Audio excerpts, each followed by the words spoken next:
Brethren Lassa calling Brethren Joss. Are you reading me? Over.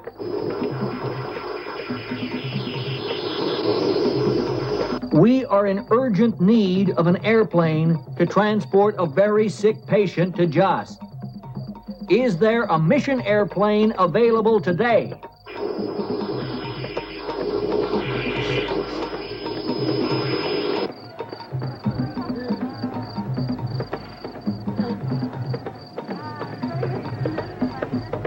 Brethren Joss to Brethren Lassa. Sedan United Mission have a flight scheduled for Butte. Can you meet the airplane at Butte? Over. Butte is 150 miles from Lassa. We have an extremely sick patient. I do not believe she could survive an across-country journey to Butte.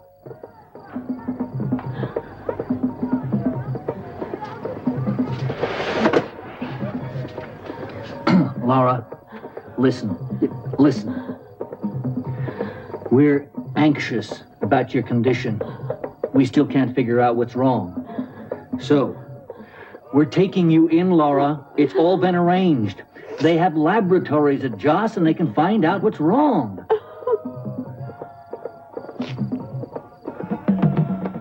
The people in this program are actors, but the story is true. It's a detective story about doctors and missionaries dedicated to helping others who suddenly found themselves fighting to save their own lives. Can't we open a window? Just a little? It's suffocating. Gospel Coda. The sick woman was Laura Wine, a 70-year-old missionary nurse at the church clinic in Lassa, a village in northeastern Nigeria.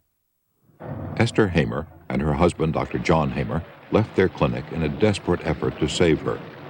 The plane was diverted to an airstrip only 30 miles away, but the trip was still a racking ordeal for the patient. Watch Laura now. Hold on to her. We're coming to the first riverbed.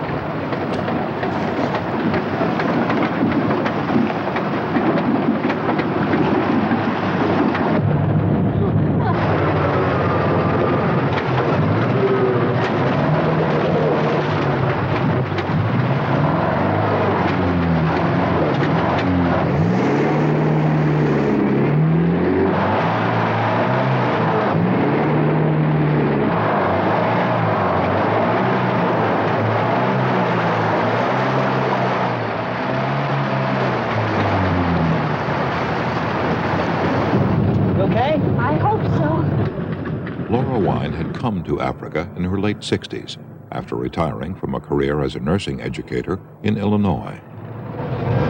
The mission plane's already here. Leaving the Land Rover behind, they flew with Laura to Jos, a large mining town of about 35,000 people in central Nigeria.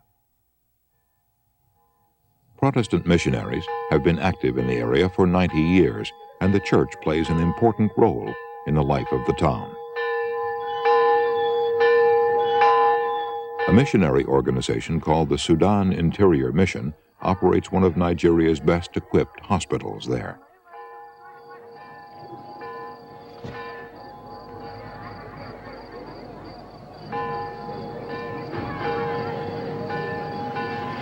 When did you first get sick? A week back? She could have felt bad before that, but Laura would never say. Complaining doesn't come natural to her. Now, what were her initial symptoms? Well, first off, simply a sore throat. It looked a little red, that's all. She felt tired. Laura never normally feels tired. Then she started the aching in her back and her legs, and then she began a fever. When did the yellow sores first appear? Maybe Tuesday? Mm-hmm. Yeah, Tuesday. And the next day, she had developed a rash. I couldn't figure out what was going on. It stumped me. I thought with the fever and drowsiness, maybe we have malaria here. And so you put her on a course of chloroquine? Yep. No good. She failed to respond to anything I gave her. I've never seen a sickness quite like this. The hospital serves up to 250 inpatients and 600 outpatients each day. Emergency cases come in from hundreds of miles away. The hospital has a staff of about 75. One of Laura's nurses was Charlotte Shaw.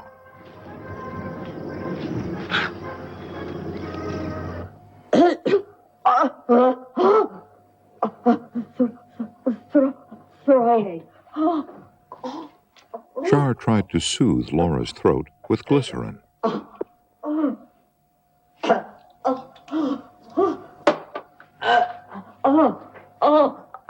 In her hurry, she forgot about the cut she had gotten from the rose bush.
Laura Wine, upon your confession of faith in the love and power of God, your willingness to commit your life completely to God through sickness and through health, and your desire to live your life to His glory, I now anoint you with oil in the name of the Lord. For the forgiveness of your sins, for the strengthening of your faith, and for the restoration of wholeness to your body according to the will of God. Laura died in Jos, a cruel end for a life of dedication. But for the hospital staff, the nightmare was just beginning.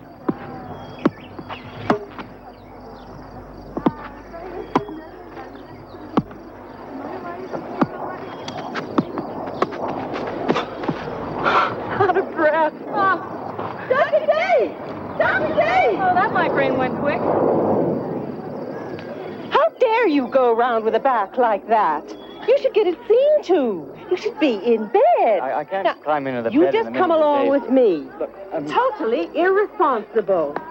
Shaw, I'm quite all right. Shaw, you in there?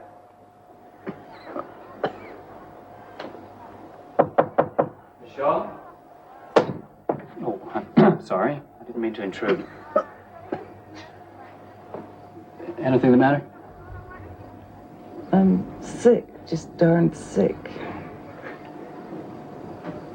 I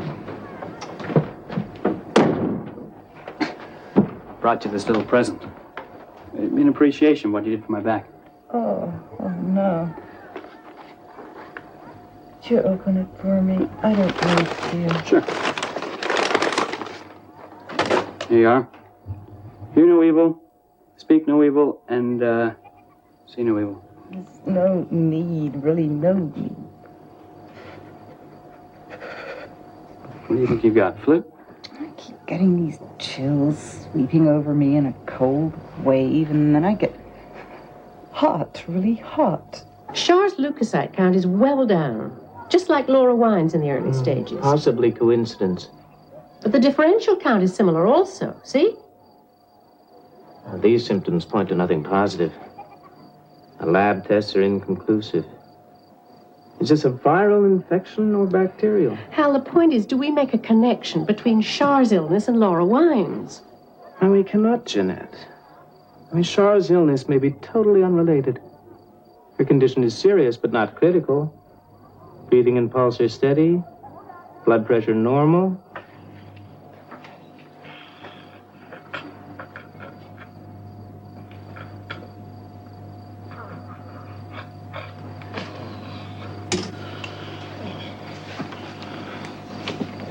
Very dehydrated. Put her on the IV. She's got a thick membrane in her throat.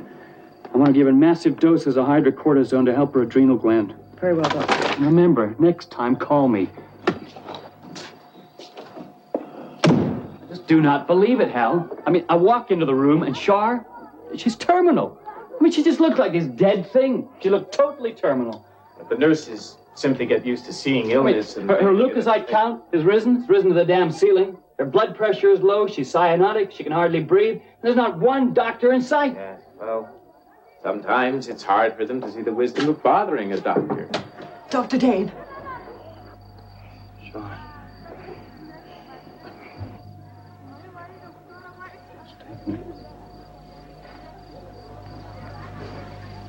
My dear Rose, we have troubled times here at Joss. Our dear Char Shaw went home to glory on February 13th. She had been sick with some strange infection which nobody here can fathom. I have been feeling a little feverish these past few days. This will come to nothing, I trust, since there is no time to get sick out here.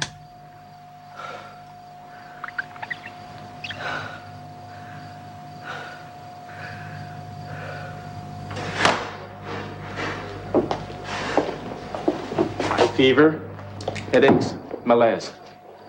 The pharynx is very red and ulceration has begun inside the mouth. Most significant, the leukocyte count is down, way down. Penny nursed both Laura Wine and Char. We have to assume that she now has the same thing. The initial symptoms figure. The low blood count could signify leukopenia. That could mean typhoid, influenza, or is it simply malaria? The other two failed to respond to chloroquine. What is this? Bacteria, virus? What type? How is it carried? Char pricked her fingers, so we assumed it was contractable only through a flesh wound. But now, Penny's illness, the germ must be spread by other means as well. The doctors knew they needed help. At Joss, they could cope with malaria and many other serious diseases, but they decided to fly Penny to New York. Oh, Dorothy. Hey, she can't go home. Yes. Dorothy, your furlough comes up in 6 weeks' time, so you're the obvious person to accompany Penny to New York. You mean I take my furlough from right now?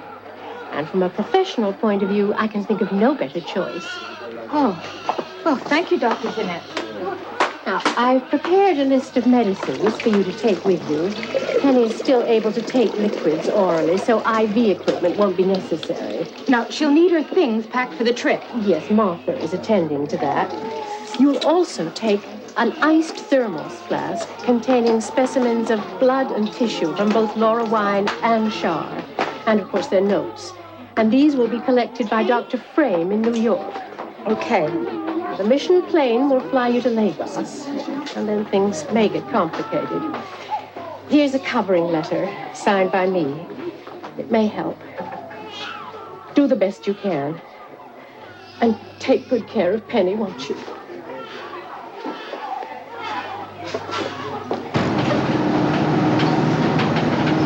Dorothy, Yes, Penny.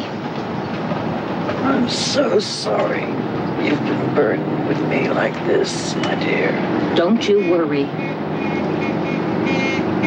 How long are we gonna be in Lagos? Oh, I'm not sure. Day or two, maybe longer. Dorothy, you know something? Char went 10 days after she got sick. And Laura Wine. Don't think about it. I've been sick 10 days. In the United States, the missionary headquarters received a brief description from Joss of the mysterious illness. 4 days later, Dorothy finally managed to get Penny on a plane bound for New York.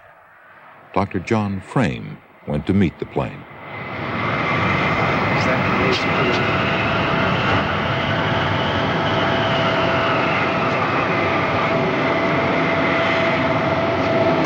He'll be Peniel? Yes. John Frame, Division of Tropical Medicine, Columbia University. How do you do? I'm the mission doctor for the Sudan Interior Mission. Oh, you contacted me about my sister. Oh, no, not me personally. I imagine that was the executive office in New Jersey. Yes, that's right. New Jersey. I'm attached to the Columbia Presbyterian Hospital where Penny will be admitted. But first, we're going to have a specimen of blood from your sister for analysis and then hopefully diagnosis. I've been praying.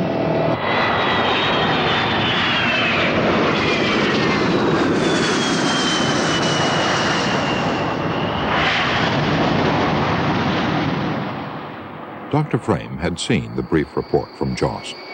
He thought the symptoms of Laura Wine, Charlotte Shaw, and Penny Pineo didn't fit any known African disease. Could other passengers have caught it on the flight? Were they about to start a killer epidemic in New York? The airline authorities had emptied the first-class compartment for Penny and Dorothy and hung a curtain to separate their area from the rest of the plane. That should have been enough protection, but Dr. Frame could not be sure. How are you, Dorothy? Just nearly finished.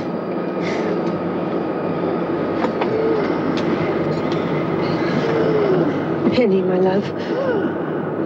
It's Rose. Your sister, Rose.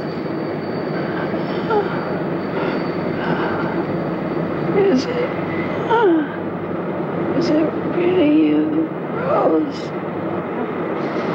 From Dr. Jeanette. It contains... Thank you. Jeanette cabled us. An important point, Dorothy. If you get sick, call my office.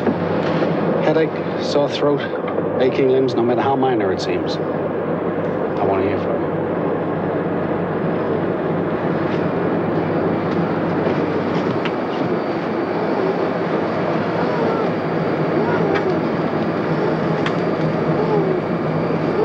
Welcome home, Penny. It's John Frame. Now, we're going to get you off to hospital just as soon as we can, but first we have to take a little of your blood.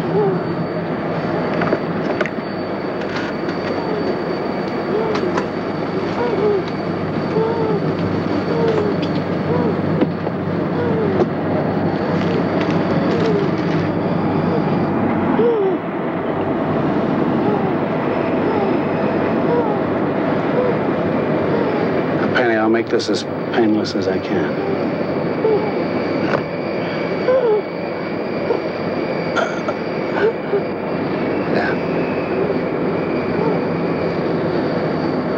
That's great.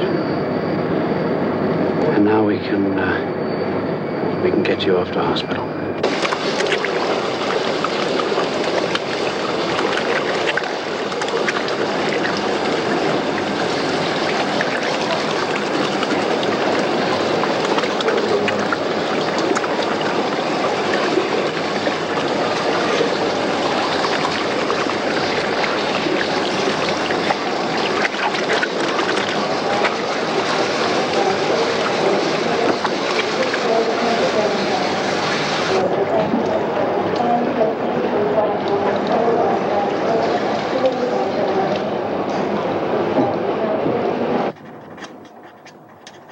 Penny's condition was critical. Was she suffering from yellow fever, Marburg, dengue fever, maybe Congo fever? Or was it something entirely new? Frame knew her life might depend on solving the mystery fast. He called a colleague, Dr. Jordi Casals, who belonged to the Yale University medical team known round the world for its skill in identifying exotic viruses. The team agreed to try to help identify the elusive killer. Frame arranged for Dr. Wilbur Downs, head of the Yale team, to pick up the blood and tissue samples the next day. Meanwhile, Frame searched the medical journals for reports of diseases similar to what was attacking Penny.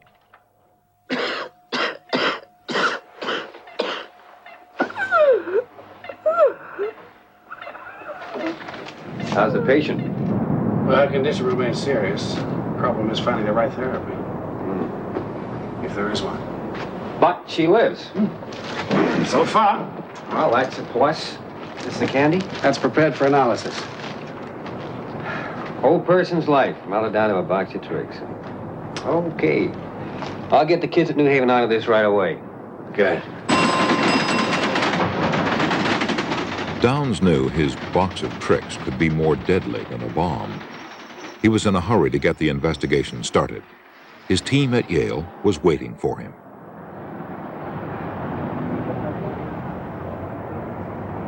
Now, we'll assume that we have a virus here until tests prove negative.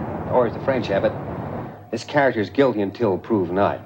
Now, that might sound a little emotive coming from a hard-boiled scientist, but the fact is, 2 missionaries are dead and a third is on the fast slide. Now, the symptom profile in all 3 cases is similar. And preliminary tests at Columbia Presbyterian have thrown up a negative on bacterial infection. Now, here we have blood and tissue of the missionaries. Now, we'll all be very careful when handling this stuff. Are you listening, Geordie? Now, no apologies for reminding you that 4 scientists out of this research unit died while working on yellow fever virus. So anybody who comes anywhere near this stuff will wear cap, mask, gown, and surgical gloves. The whole outfit. Geordie! Now, you got that. Okay. Now, Bob, you're out of the action. You've got 3 young kids, and I... 4, actually. 4? Gee. Okay, well, you won't touch this stuff. We're a bit older and our kids are grown up. Dr. Downs, am I to be involved in this work program? Well, that's why you're here, Sonia. But really, I'm very involved in preparation for the International Symposium. But here's the stuff. All right, and we start now. Oh, one final nugget. The opposition have also received equivalent doses of this stuff. Center for Disease Control Atlanta are also trying to isolate that virus. They've had the candy for 1 day now, so they've got a head start on us. But we are the best viral research team in the country. Oh, yeah? Well, then let's prove it. Now, look at it like this. Our credibility as a research unit is on trial here. Now, if we don't beat CDC into the ground over this thing, then the Rockefeller Foundation can strike us off their charity list, and they'd be right to do so. If they can find somebody else to do the job better. So let's get to it.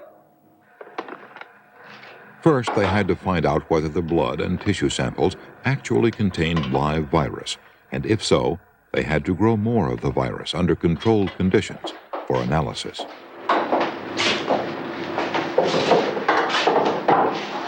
Maybe we should try inoculating baby mice first. Right. Those suckling mice is more sensitive to everything. Dr. Sonia Buckley tried growing virus in test tubes containing monkey cells, while Casals injected his mice.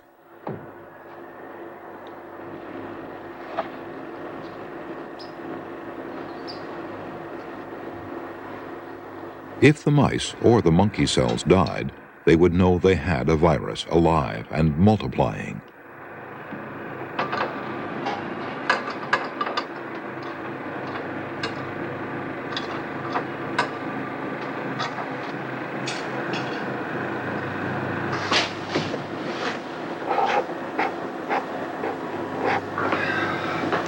Get sick, mice. Jory, I wouldn't tell your wife about the work we're doing here. You better not to. I never tell her anything anyway.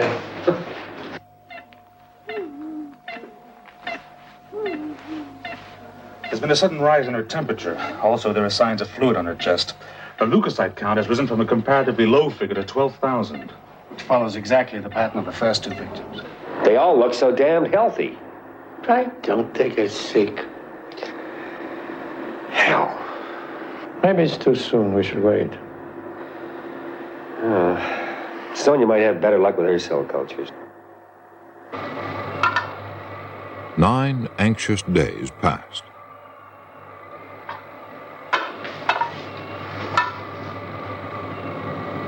The control group are perfectly intact. Well, what about the inoculated cells? That's the little McCoy. They were clean yesterday, as we shall no doubt discover. My God!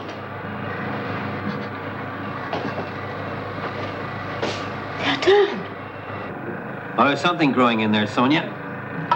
Every single cell has been hit. Glad you're right. I think that's interesting. Interesting. It's terrifying. It's eating my cells like a cancer. Well, there we have it. Isolated. In the hospital in New York, Penny Pinio hung on to life.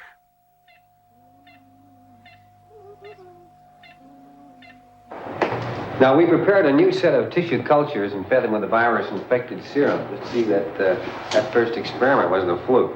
And you're looking at the results.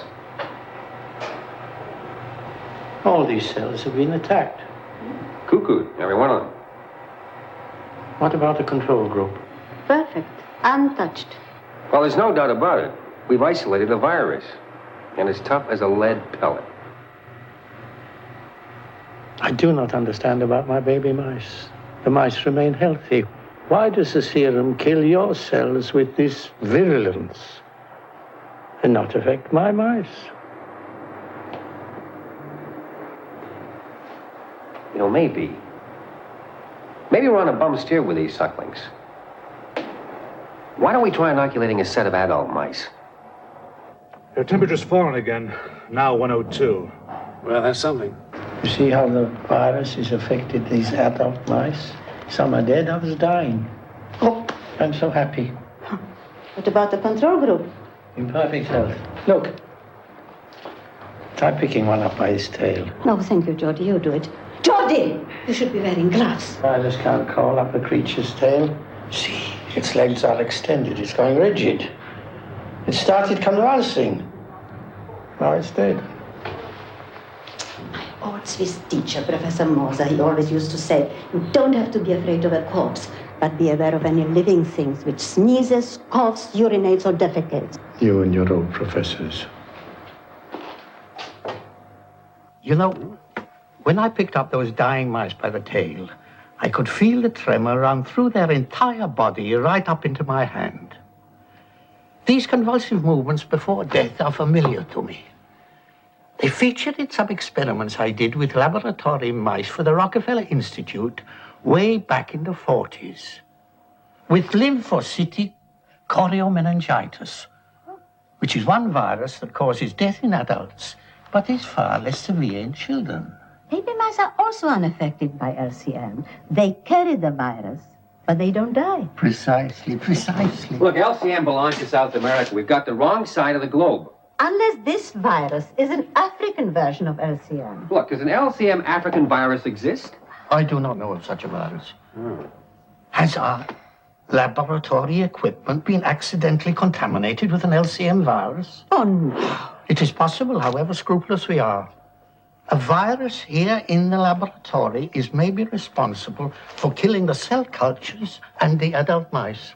That would throw the whole thing out. We'll have to start all over again. Look, nobody in this unit is doing any work on LCM. It makes it quite unlikely, Geordie. No, we cannot assume that we have an LCM-type virus yet. We need more tests. Thank you for the flowers, my dear. And the pie. Bless you. You're simply amazing, Penny. Good afternoon, ladies. Hi, Dorothy. How you feeling, Penny? Ravenous for meat. A T-bone steak would be just great right now. I think that could be arranged, don't you, John? Oh, surely. Medium rare or well done? Big and rare. I've come with exciting news. Yale have isolated a virus. Now, it's early days yet, of course. I mean, we still don't know if this virus gave you the fever. I'm sorry, Penny, we're going to have a drop more of your blood. Check and see if you've developed any antibodies. Now, if you have, and they neutralize this virus, well, then that proves it gave you the fever.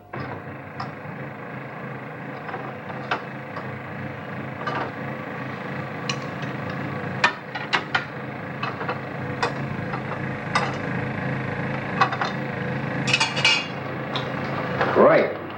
Well, we've combined Pinio's convalescent serum with the virus. Now we'll see what happens to those cell cultures of yours a couple of days' time, Sonia. Pinio's blood is teeming with antibodies. Well, we proved that the virus that killed Wine and Shaw got Pinio sick. We've got neutralization.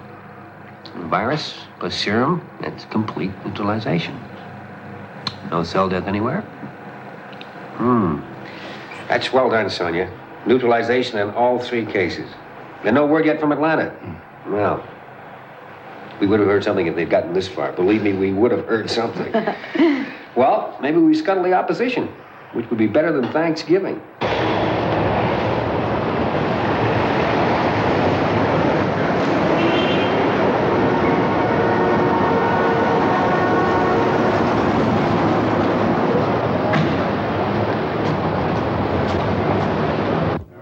All right, everybody here?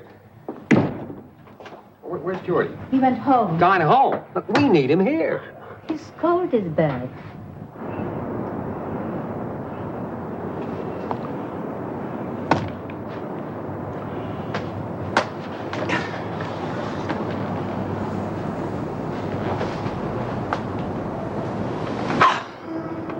See, this virus is so lethal that diluted 10 million times, it still kills cell tissue at a rate of 50%. And that's not the big number. We're dealing with a totally new virus. It's lethal and it is unidentified. Therefore, we can't identify the carrier, and that makes any kind of extermination program impossible. I mean, this thing could wipe out total populations, John, and there is nothing that we can do about it. There's no alternative. We must trace the carrier. Well, in the absence of virus identification, how? Were there any clues at all as to what creature could harbor this germ? If the virus belongs to the LCM group, an animal will carry it. What kind of animal? Well, LCM is a virus of rodents which become infected at birth. Well, what kind of rodent? Yeah, porcupines, rats, mice, squirrels. The Takariba virus itself is carried by bats. But we don't even know if it is a rodent. I mean, birds could carry the thing. We don't know because we have no previous experience of this viral type in Africa. We can be certain of nothing. After all these years, I find out you really love me. You made me put on the safety belt. Oh, now if you could only get a job. Jordy! I'm back! Oh, Edward. Jordy? Jordy! What's up? What is it? Don't come so close. Boiling. All set, Dr. John. All right, Juan, let's have it.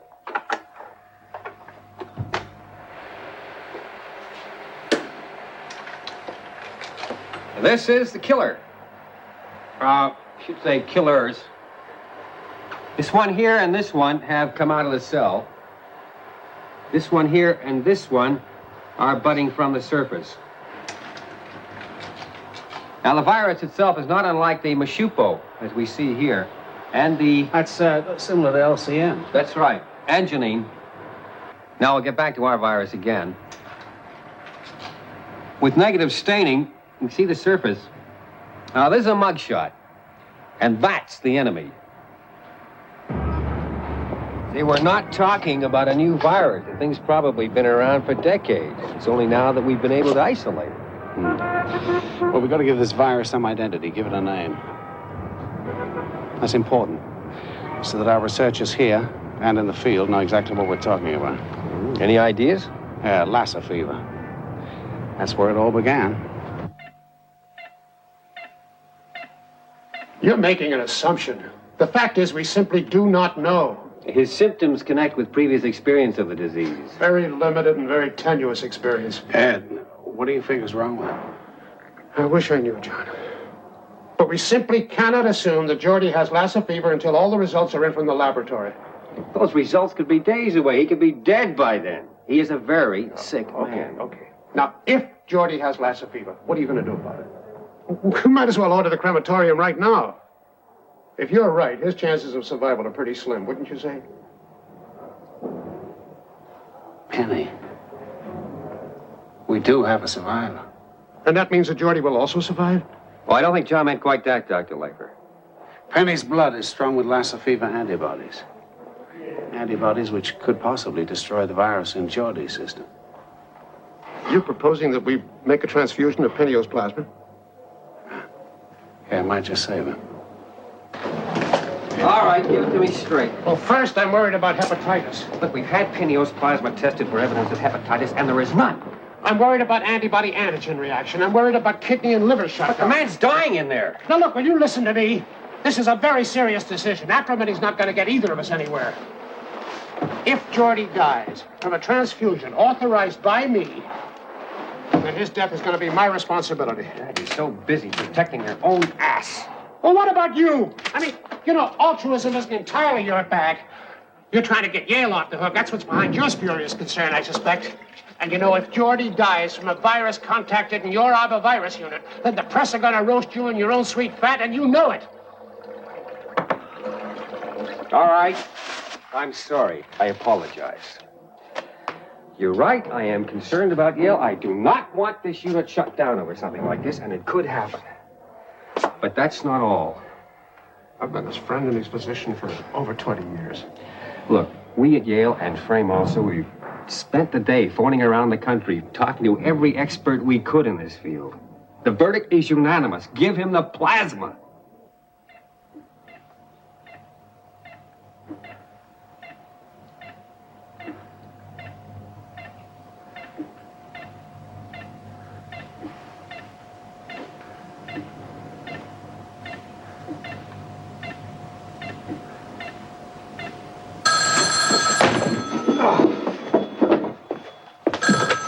Hello, Downs. Well, Geordie's made a definite improvement. His temperature's fallen. Thanks, John. Thanks. We did it.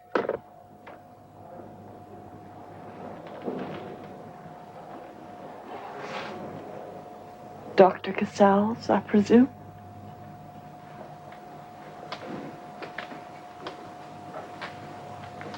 I'm Penny Pinio. Hello, Miss Pinio. I'm so happy to see you recovering. Thanks to you. You will never know how grateful I am.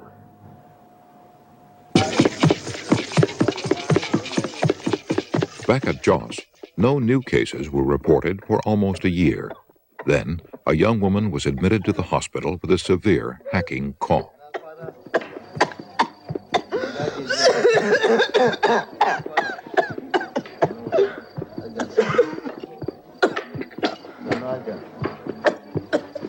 Medicine makes no difference, madame. The cough is very bad. What do you do, Bucky?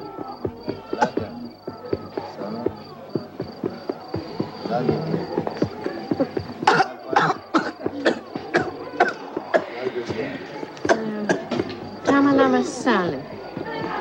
Prop her up with pillows, Elijah. Come over here a minute, Margaret. I want to talk to you.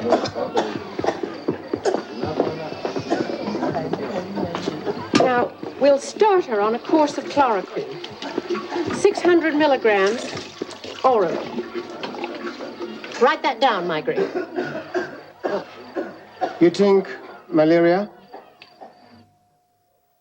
Tamalama Saleh recovered and left the hospital. But then another patient in the same ward died, and a new outbreak of Lassa fever was underway. Some patients defeated the virus on their own, but there was very little the doctors could do to help the others.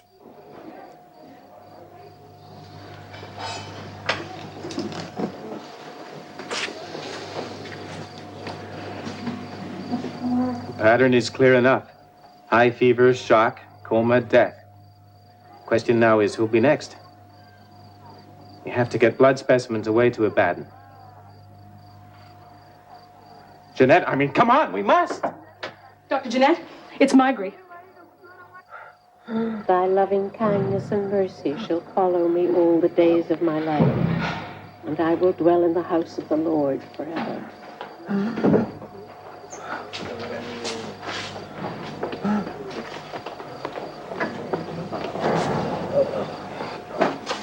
Dr. Jeanette? Isa.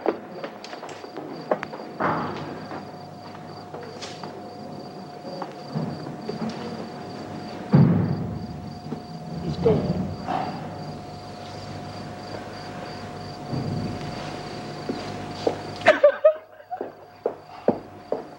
The autopsy on Migre's body was performed by Jeanette Troop.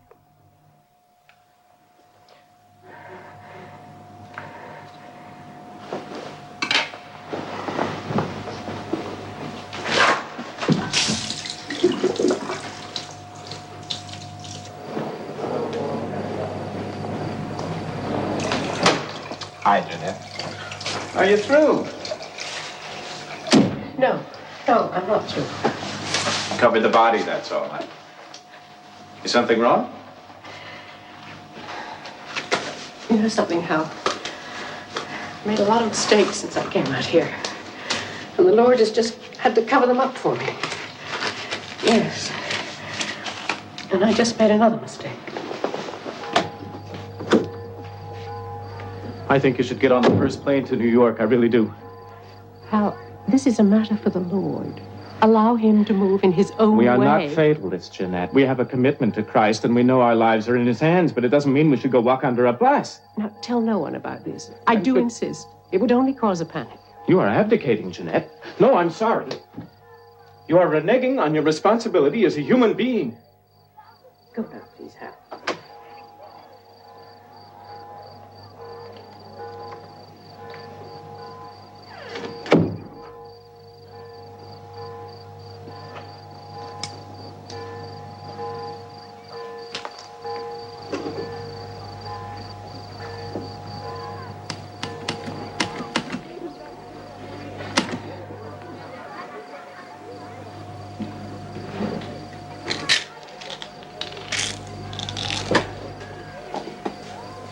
How are you feeling, Jeanette? Fine. How's your finger? I know how concerned you are, Hal, and I do appreciate it, but please don't keep asking me that. Okay. How many of the staff failed to come in this morning? 6 or 7. They're scared. Who can blame them? Lillian's complaining of a sore throat. Mm-hmm. Martha had one yesterday. Half the staff are suffering from psychosomatic sore throats.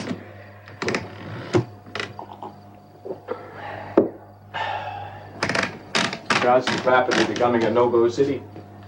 The UK and American embassies have forbidden anyone to leave. No one without a special permit is allowed in. We're practically besieged. The hospital community seemed helpless. Most of the dead were staff members. It is his will, Martha. 7 people have died. And I find his will just a little difficult to understand sometimes, that's all. After all, if he decided to take me home by means of the virus, he would have his own good reasons. Take you home? God would never do that. He's not stupid. The Lord knows best. He knows how valuable you are to us here. There would be no spiritual...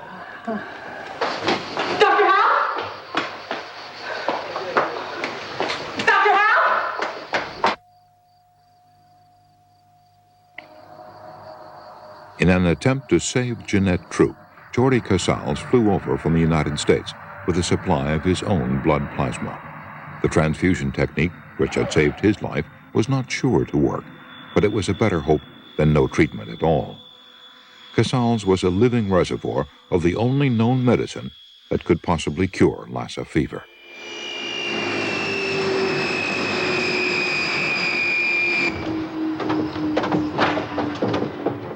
He was met at the airport by Dr. Graham Kemp, a virologist from Ibadan University. But your cable said she was being flown here to Ibadan. That plan was scrapped, Dr. Casals. Dr. Travle won't be needing your plasma now. She's recovering. Was it Lassa? The test confirmed that it was. With Jeanette recovering, Casals and Kemp began the vital task of trying to track down the carrier of Lassa fever. They asked villagers to bring them specimens of many different types of animals, and then had the animals' blood and tissues tested for Lassa virus. A rodent seemed the most likely culprit, but there were so many kinds to test, and they didn't know which kind to focus on. But while they worked, Jeanette suffered a relapse. We got all the Dr. Casals that are bad. His plasma might do it. He's out of contact on a research expedition in the bush. No, our one hope is that Penny Pinio is on a flight from New York with a fresh supply of plasma.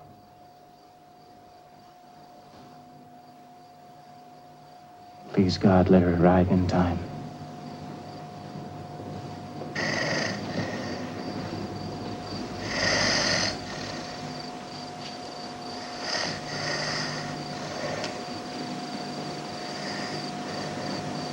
How?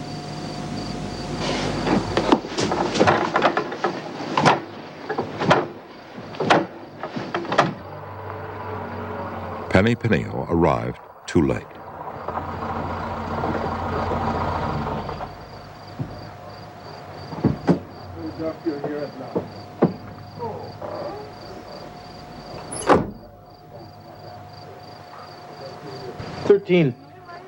The virus took 13 lives, over half of our cases here. But now the epidemic appears to have receded. It's simply gone into hiding. Yeah. Well, at least something positive could emerge now, hopefully. The outbreak's given us the opportunity to trace the actual mammal carrying the germ. First, we have to pin down the identity of the person who brought it here. Now, thank you. As most of the cases were originated here, this hospital's the probable source of contamination. But there's no pattern. Where did it come from? Who started it? Yeah, no, we have no index case to guide us. Had to begin somewhere. Right. Okay, here's what we do. Let's start working backwards. Screen all hospital cases prior to the outbreak. With so many patients in a large hospital, tracing all of their movements was exhausting, frustrating work. You know, I keep coming back to this one particular case. Saleh, Tamalama Saleh. Patient in A ward just prior to the outbreak of the disease. Left shortly after the first Lassa patient got sick. It's possible. Symptoms undiagnosed. Yes, but a number of her symptoms were identical to Lassa. Okay, let's try tracing a pattern, taking this woman's case as a hypothesis. Draw up a family tree of the spread of the disease using her as the root. See how it works.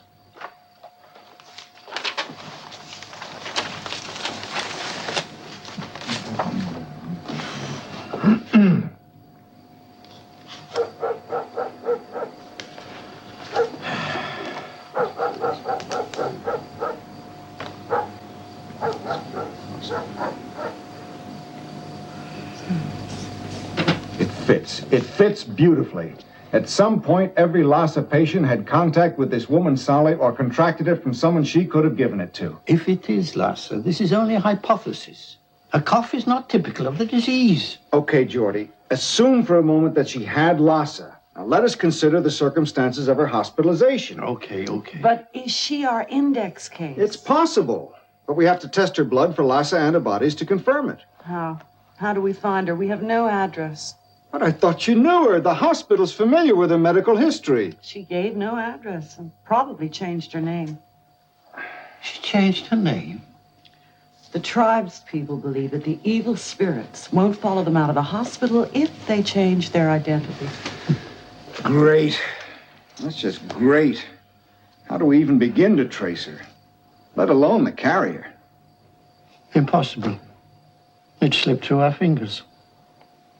We must ask around the compound.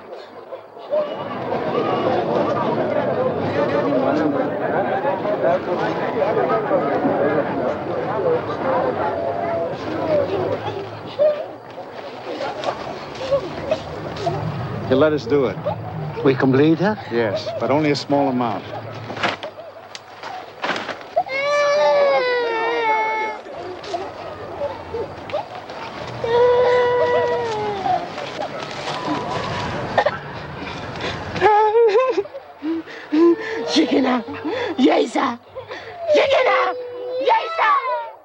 Tell her to keep still or she'll hurt herself. Tamalama, Sire Kurum, Bazai kichivu woba. He says that's enough. Okay, Jordy, you better stop now.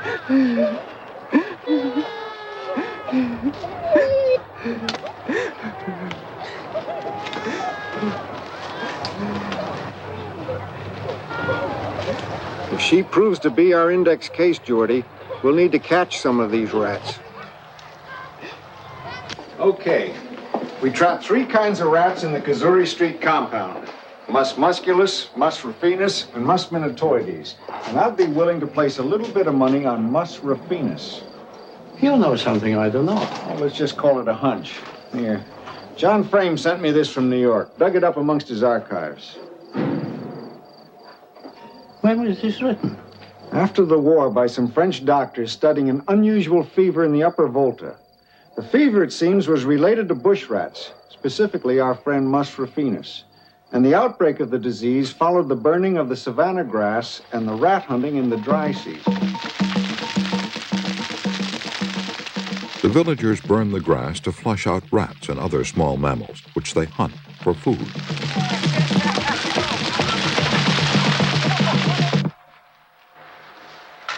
So many died that the tribesmen refused to eat Mus ruffinus. Their instincts made the connection between the fire, the rat hunts, and the deaths in the villages. You know, it's strange. A lot of people, children especially, get Lassa, but they don't fall sick. They simply pass it on.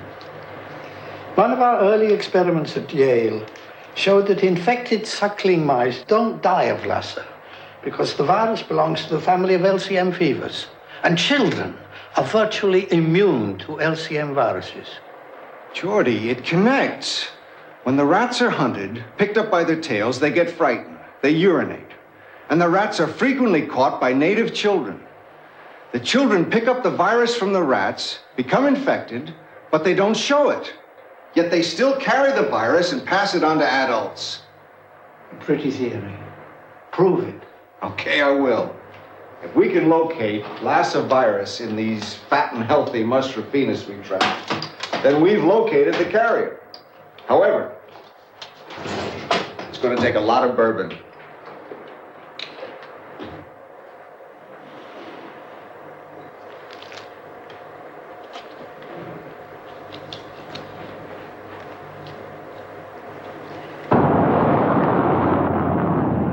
It was a false lead. Tests at the CDC in Atlanta found no trace of Lassa virus in the Mus ruffinus tissues. The next year, in 1972, there was an outbreak almost 1,500 miles from Jos in Sierra Leone. Lassa's here, Jordy. There's no question about it. We have a mortality rate of 40%. 64 cases, 23 dead. Oh, God. 6 hospital staff have contracted it so far. 2 are dead. We're mighty glad to see you, Jordy. The plasma shipment will save quite a few lives. Well, let's hope so. Tom Monath is here from CDC. You've met him, haven't you? Briefly.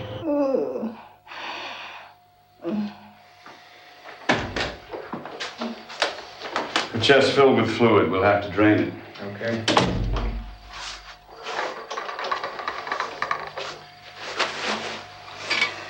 We haven't much time left. Right.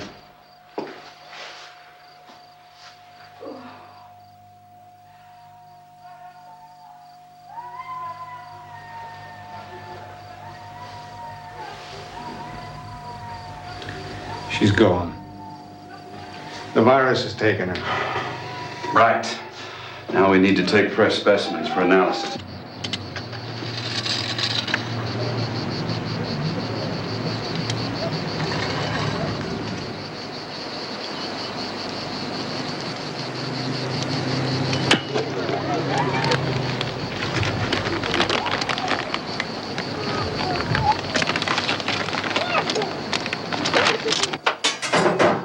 So we trapped 8 rats in that house, and it just so happens they all belong to the same species. Mastomys natalensis. A small bush rat, killed by the villagers in their tribal rat hunts. Interesting. I shall now fly this little cargo back to Atlanta for analysis. Listen, let's not put too much behind this. We've been disappointed before. This virus is a tricky little fella. He likes his fun. Could be another con. I'll lay $10 on this. That Mastimus natalensis is not, I said not, the carrier. Not? It's called hedging your bets.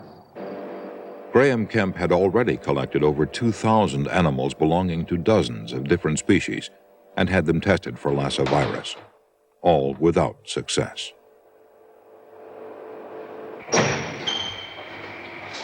Graham?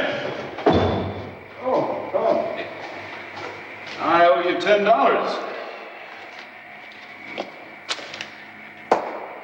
I mean, we have landed our culprit. Mastimus natalensis? Mastimus natalensis it is. Proven, confirmed, indicted. We got him! At last we got the little bastard! An important victory in the battle against Lassa fever, but not the end of the war. The more doctors look for Lassa fever, the more they are finding it throughout much of West and Central Africa. It's not usually as deadly as it seemed at first, but it could be striking as many as 250,000 people each year and killing 10 or 15,000. Most cases are misdiagnosed as malaria and other diseases. The virus might still be unknown if it hadn't attacked 3 American missionaries at a hospital connected with an alert New York doctor who just happened to know someone on a leading virus detective team. Today, the rat hunting still goes on, and rats still enter houses freely. Some progress has been made toward finding ways to treat Lassa patients, but the work is difficult, dangerous, and slow. This mass killer may not be vanquished until general living conditions in the area are improved, and it will take more than dedicated doctors to accomplish that.